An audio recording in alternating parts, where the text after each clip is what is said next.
Oh non. Pierre, je t'ai cherché à ton bureau. Je ne t'ai pas vu. Que fais-tu ici?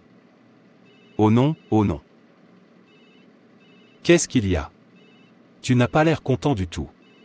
Qu'est-ce qui te ronge à ce point? Avez-vous remarqué que depuis que ce type appelé Larry est entré dans cette entreprise, tout tourne autour de Larry ceci, Larry cela? Il ne reste plus qu'à notre directeur de prendre ma place et de la lui donner.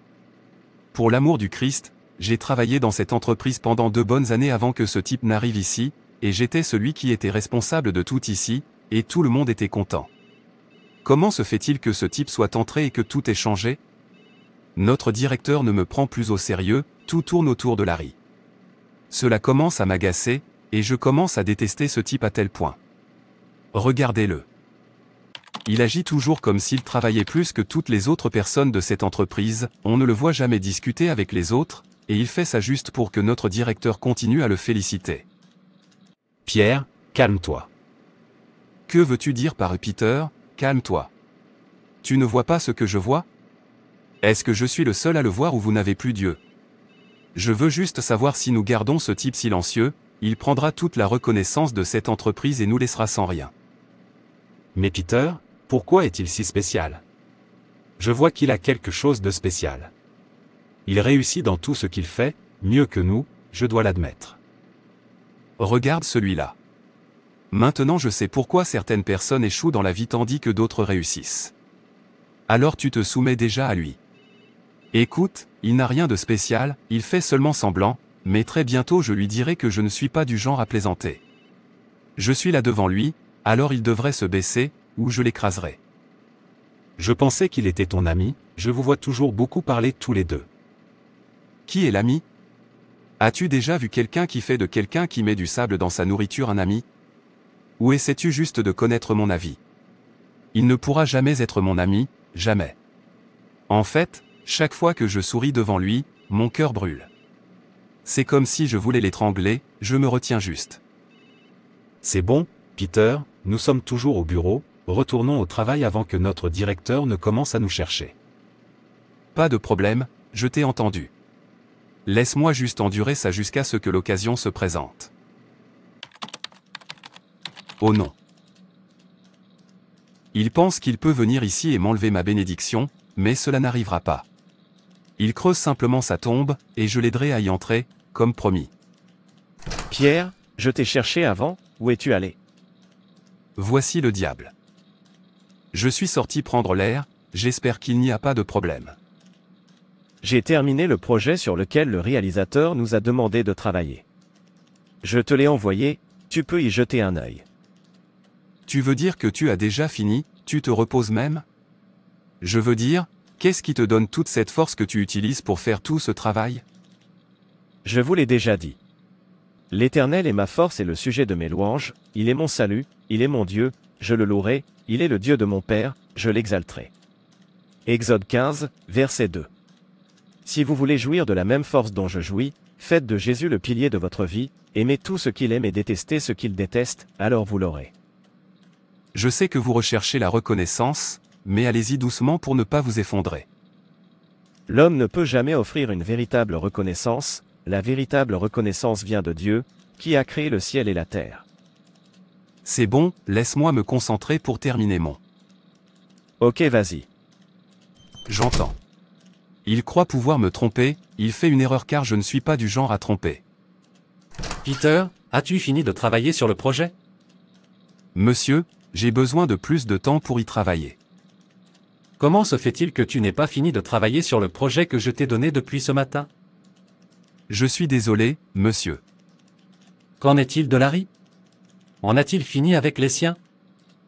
Je n'en ai aucune idée, monsieur. Donnez-moi juste un peu de temps, j'en aurai fini avec le mien. Faites vite. Nous n'avons plus de temps. Si nous tardons encore, une autre entreprise pourrait reprendre le contrat, et je ne veux pas de ça. D'accord, monsieur. Oh non, le temps n'est plus. Je dois vraiment leur envoyer ça avant midi. Larry. Monsieur. Jusqu'où es-tu allé dans le travail que je t'ai donné ce matin? J'en ai fini. Monsieur, je vous l'ai même envoyé. Vraiment, vous avez donc terminé pendant que je suis ici, à perdre tout mon temps à penser que personne n'a terminé le travail. Je n'arrive pas à y croire. Tu ne déçois jamais mes attentes. Dis-moi comment tu as fait ça. Monsieur est Dieu. La Bible dit, « La crainte de l'Éternel est le commencement de la sagesse. » Proverbe 9 verset dit, « La crainte de Dieu en moi me donne la sagesse dont j'utilise. » Il promet dans Lévitique 26 verset 3 à 10, « Si vous suivez mes lois, si vous gardez mes commandements et les mettez en pratique, je vous enverrai des pluies en leur saison, la terre donnera ses produits et les arbres des champs porteront leurs fruits.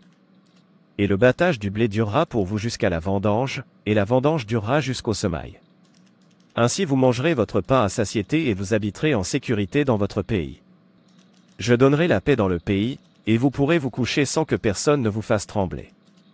J'exterminerai du pays les bêtes nuisibles, et l'épée ne passera point dans votre pays. Mais vous poursuivrez vos ennemis, et ils tomberont devant vous par l'épée, 5 d'entre vous en poursuivront 100, et 100 d'entre vous en poursuivront 10 000, et vos ennemis tomberont devant vous par l'épée. Je me tournerai vers toi, je te rendrai fécond et je te multiplierai, et je confirmerai mon alliance avec toi. Tu mangeras les vieilles provisions et tu feras disparaître les vieilles provisions au profit des nouvelles. Je suis un membre de la famille de Dieu. Waouh, j'adore la façon dont tu avances et je t'assure que tu seras formidable. Les gens comme toi sont toujours formidables. Continuez votre bon travail. Merci beaucoup, monsieur. Je vous en prie. Oh non, vois-tu comme il le loue juste parce qu'il a réussi à finir le travail avant moi, comme s'il était meilleur que moi. Tu seras grand, tu seras formidable, et plus tard il se montrera. En y réfléchissant bien, comment Larry a-t-il réussi à terminer son travail à l'instant? On nous a confié le travail en même temps. Ce n'est même pas la première fois. Il passe toujours en premier à chaque fois qu'on nous confie une tâche. Cela devient incontrôlable. Il reçoit beaucoup de reconnaissance de la part de notre directeur. Si rien n'est fait, il pourrait être promu avant moi, et je ne le permettrai pas. Je crois que je sais quoi faire. Je vais le détruire. Je vais faire en sorte que notre directeur le déteste et même le renvoyer. C'est absurde. Je n'aime pas du tout ce garçon. Il cherche à me couvrir. Vous pouvez maintenant retourner à votre travail. Je suis reconnaissant, monsieur. Non-sens. Mon ami, il est temps de terminer. Allons-y. Tu peux y aller, j'arrive, mais attends. Quel est le secret qui fait que tu es toujours le premier dans tout ce que nous faisons? J'étais celui qui était le premier jusqu'à ton arrivée. Je suis membre de la famille de Dieu. Dès votre naissance spirituelle dans la famille de Dieu, vous avez reçu des cadeaux d'anniversaire extraordinaires, le nom de famille, l'image de famille, les privilèges familiaux, l'accès intime à la famille et l'héritage familial. Que veux-tu dire par être membre de la famille de Dieu? Dis-moi ce que j'ai besoin de savoir, car je sais que tu n'es pas ordinaire. N'essaie pas de me cacher quoi que ce soit. Je ne vous cache rien. Pour devenir membre de la famille de Dieu, même si vous êtes né dans ce monde, vous devez naître de nouveau, de l'Esprit et de la parole de Dieu. Vous devez croire et vous approprier le sacrifice de Christ dans votre vie, et devenir un nouveau-né, une nouvelle créature en Christ. C'est seulement alors que vous pouvez devenir membre de la famille spirituelle de Dieu, participant de l'héritage céleste avec des privilèges qui n'étaient pas destinés à l'origine aux gentils. En tant qu'enfants de Dieu, nous avons la chance de partager la fortune familiale. Ici sur terre, nous recevons les richesses de sa grâce, de sa bonté, de sa patience, de sa gloire, de sa sagesse, de sa puissance, de sa connaissance et de sa miséricorde. Mais dans l'éternité, nous hériterons encore davantage. Je suis donc membre de la famille de Dieu. C'est mon secret. Dites-vous qu'être membre de la famille de Dieu est votre seul secret? Oui, en tant que membre de la famille de Dieu, un peuple particulier, qui doit manifester la louange de Dieu, vous vous séparez des pécheurs et de toutes les pratiques et personnes occultes. Sortez du milieu d'eux, et séparez-vous, dit le Seigneur, et ne touchez pas à ce qui est impur, et je vous accueillerai, je serai pour vous un père, et vous serez pour moi des fils et des filles. 2 Corinthiens 6, versets 17 à 18. Pour ceux qui ne se sont jamais enrôlés pour être membres de la famille de Christ par la foi, il est encore possible de le faire maintenant avant qu'il ne soit trop tard. Jésus a dit que ceux qui l'entendent sont ses vrais pères, mères, frères et sœurs. Par conséquent, soyez membres de la famille de Dieu. Peu importe l'ascendance dont on est issu, mais il est très important d'être membre de la famille de Dieu et citoyen de son royaume. Je vois, tu peux partir maintenant. Je viendrai plus tard. D'accord, si tu le dis, mon ami. Tu m'appelles ami, pour moi tu es mon ennemi, en fait, un grand ennemi qui essaie de me voler mes faveurs. Quand j'en aurai fini avec toi, tu sauras que je ne suis pas ton ami, tu penses que j'écoute toutes ces bêtises que tu dis. Je ne suis pas un bébé que tu peux tromper, je sais déjà que tu as un squelette dans ton placard, en secret, mais je te promets que je te détruirai de toutes les manières possibles. Père, est-ce que ça va? Mon fils. Je ne sais pas pourquoi je me sens comme je me sens en ce moment, j'ai du mal à respirer, j'ai mal à la tête et je tousse. Je ne sais pas ce qui m'arrive. Oh non, et je suis sur le point d'aller travailler. Que dois-je faire maintenant? C'est bon, père. Je vais me dépêcher de me rendre à mon lieu de travail, puis je reviendrai et je t'emmènerai à l'hôpital. S'il te plaît, tiens-toi. Ok fils. Je prie pour rencontrer notre directeur ou mon ami, afin de pouvoir leur raconter ce qui s'est passé. Je ne veux pas qu'il arrive quelque chose à mon père. Notre directeur est-il venu? Non, que s'est-il passé? S'il vous plaît, mon ami, il y a quelque chose qui s'est passé. J'aurais pu appeler notre directeur, mais j'ai perdu mon téléphone avant-hier. En fait, mon père ne se sent pas bien. Je dois l'emmener à l'hôpital. Pouvez-vous me couvrir, s'il vous plaît, et quand notre directeur viendra, dites-lui ce qui s'est passé. Je serai de retour avant la fermeture. Si c'est le cas, pas besoin de revenir. Assure-toi de bien prendre soin de ton père. En attendant, je te couvrirai et je dirai également à notre directeur ce qui s'est passé, donc tu n'as pas à t'inquiéter. Je suis là pour toi. Je suis tellement reconnaissant. Merci beaucoup. Ce n'est rien, tu peux y aller. Que Dieu te bénisse.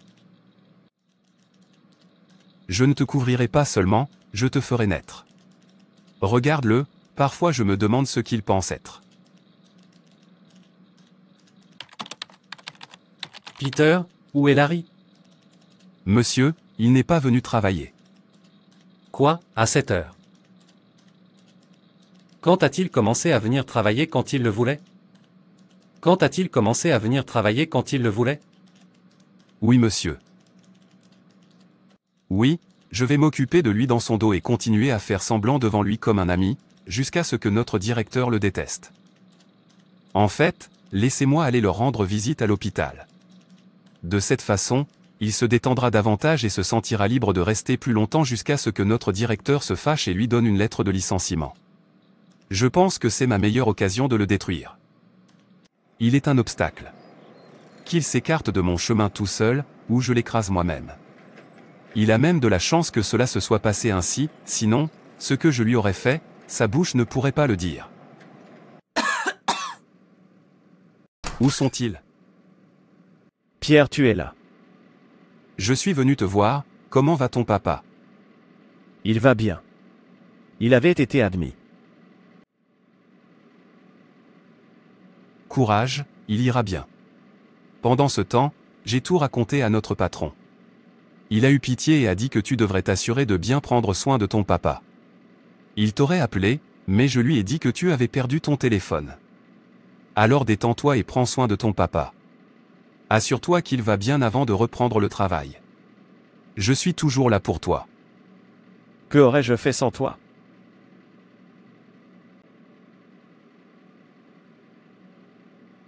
Mon Dieu te bénira. J'apprécie tout ce que tu fais pour moi. Pour moi, tu es mon frère. Ne mentionnez pas, à quoi servent les amis? Merci mon frère. Je vous en prie. Et n'oubliez pas, ne vous inquiétez pas pour le travail, concentrez-vous sur votre père. Je vais y aller maintenant. Ok, prends soin de toi. Ok, prends soin de toi. As-tu demandé à ton ami pourquoi il n'est pas venu travailler hier? Oui, monsieur, je l'ai fait. Il a dit qu'il voulait se reposer, qu'il était fatigué de ce travail et qu'il n'était pas sûr de continuer à travailler ici. C'est ce qu'il a dit? Oui monsieur, même moi. J'ai été surpris quand il a dit ça. D'accord, puisqu'il est propriétaire de lui-même et qu'il ne veut plus travailler ici, dites-lui que je ne veux plus le revoir dans mon entreprise. Laisse-le se reposer et réfléchir à la question de savoir s'il doit travailler ici ou non. Monsieur, veuillez lui pardonner. Tu as entendu ce que j'ai dit?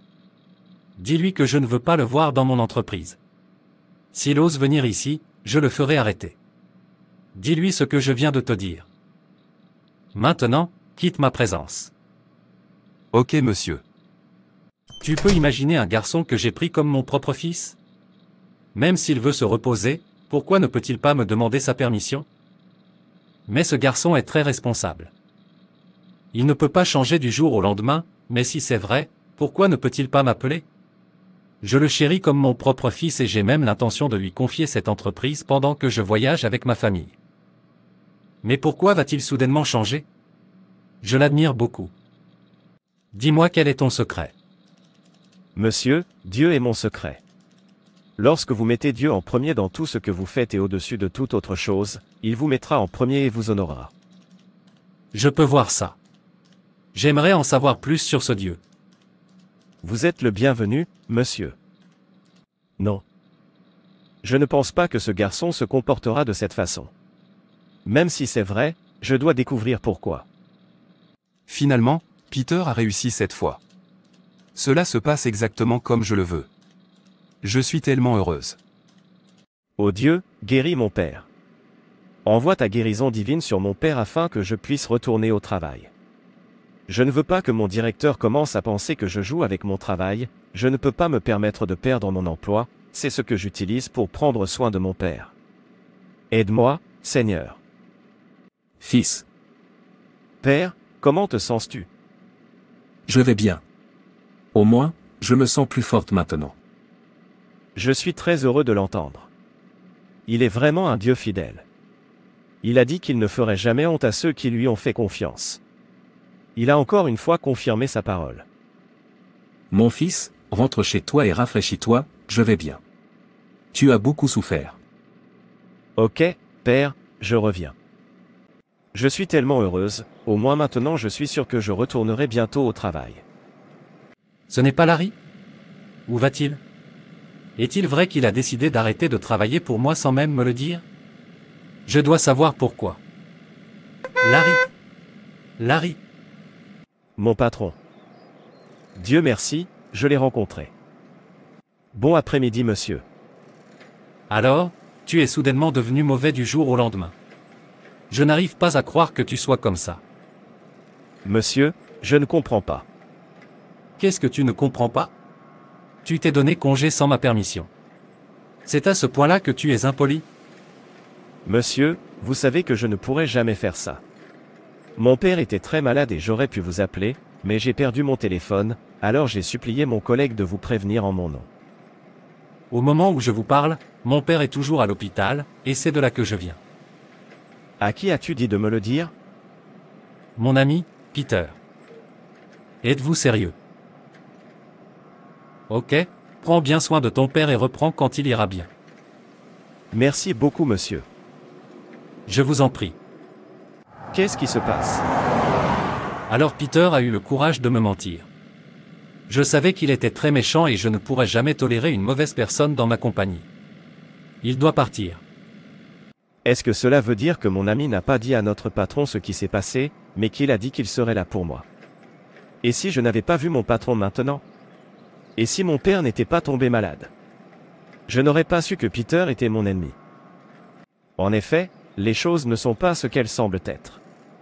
Je sais maintenant que Dieu utilise chaque problème de ceux qu'il adore pour les libérer d'une chose ou d'une autre. C'est là le pouvoir d'être dans la famille de Dieu. Et Peter, ou peu importe comment il t'appelle, je veux que tu quittes ma compagnie maintenant. Je n'ai pas besoin de gens comme toi. Je suis un enfant de Dieu. Je ne peux pas tolérer le mal, alors sors de là. Mais monsieur, qu'ai-je fait? Tu as donc le courage de mentir contre ton ami, un ami qui te faisait confiance en tant que frère. Maintenant, sors de ma compagnie avant de me détruire. Monsieur, Qui a dit que j'avais menti contre mon ami? Tout péché caché sera révélé un jour. Maintenant sors. Monsieur, s'il vous plaît, pardonnez-moi. J'ai dit, sors.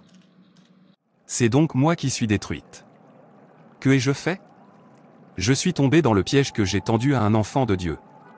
J'aurais dû rejoindre la famille de Dieu au lieu de la combattre. Maintenant, je sais qu'il n'est pas facile de détruire un enfant de Dieu. Leur Dieu est toujours là pour eux. Voyez comment je finis par me détruire moi-même. Apprenez de moi, éloignez-vous du mal, ne combattez jamais la famille de Dieu, au contraire, acceptez-les et rejoignez-les. Ne soyez jamais jaloux de votre prochain, soyez plutôt heureux et faites de cette personne votre bon ami, c'est seulement alors que vous partagerez la faveur. Lorsque vous recevez un héritage, c'est à vous de décider ce que vous en faites. Comment utiliserez-vous l'héritage qui vous a été donné aujourd'hui? Êtes-vous toujours en dehors de la famille de Dieu? Entrez, il y a beaucoup de privilèges à être membre de la famille de Dieu. Premièrement, nous serons avec Dieu pour toujours. Deuxièmement, nous changerons complètement pour être comme Christ. Troisièmement, nous serons libérés de toute douleur, de toute mort et de toute souffrance. Quatrièmement, nous serons récompensés et réaffectés à des postes de service. Cinquièmement, nous aurons part à la gloire de Christ. Quel héritage! Vous êtes bien plus riche que vous ne le pensez. La Bible dit, Dieu a réservé à ses enfants un héritage inestimable. Il vous est réservé dans les cieux, pur et sans tache, à l'abri de tout changement et de toute corruption. 1 Pierre 1 verset 4. Cela signifie que votre héritage éternel est inestimable, pur, permanent et protégé. Personne ne peut vous l'enlever, il ne peut pas être détruit par la guerre, une économie défavorisée ou une catastrophe naturelle. Que attendez-vous pour rejoindre la famille de Dieu? Merci d'avoir regardé. Et n'hésitez pas à vous abonner, aimer et partager. Que Dieu vous bénisse. Et rappelez-vous, Jésus vous aime vraiment.